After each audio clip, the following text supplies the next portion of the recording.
ఉన్న 56% పైగా ఉన్న బీసీలకు మీరు అభివృద్ధి ఫలాలు అందించకపోతే, ఈ దేశంలో సంపాదిస్తున్న జీడీపీ ఏదైతే ఉందో, ఈ దేశ సంపదలో వాళ్ళకు భాగం పంచకపోతే, మరి ఈ దేశంలో ఉన్న బీసీలు ఏ రకంగా బాగుపడతారు?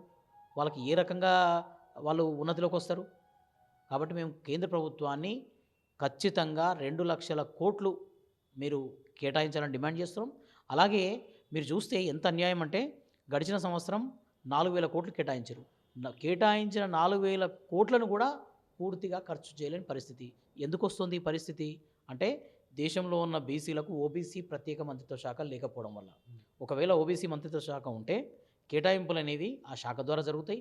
ఆ శాఖ దేశంలో ఉన్న బీసీలకు ఎలాంటి సంక్షేమ పథకాలు పెట్టాలి, ఏం పెట్టాలి, బీసీలు ఏం డిమాండ్ చేస్తున్నారు, వాళ్ళకి సంబంధించిన బడ్జెట్‌ను, సంక్షేమ పథకాలని ఎలా కేటాయించాలి, ఖర్చు ఎట్లా చేయాలనే దాని మీద ఒక పూర్తి అవగాహన ఉంటది. దానికి మంత్రిత్వ శాఖ ఉంటే పూర్తి విధి విధానాలుంటాయి. దాన్ని ప్రాపర్‌గా ఖర్చు పెడతారు. మీరు ఎలాంటి మంత్రిత్వ శాఖ ఉండదు బీసీలకు.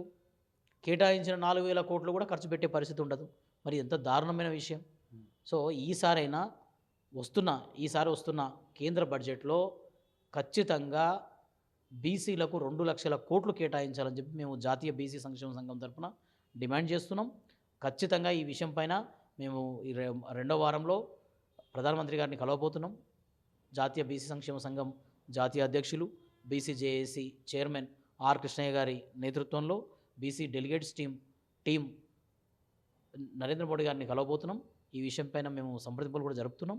కేంద్ర మంత్రిత్వ శాఖకు ఇంతకుముందుకు గత నెలలో మేము ఢిల్లీ పర్యటనలో చేసినప్పుడు, ఆ పర్యటనలో పలువురు మంత్రులను కలవడము, ఆ మంత్రుల ద్వారా విన్నతులు పంపించడము, రిప్రజెంటేషన్ పంపించడం జరిగింది.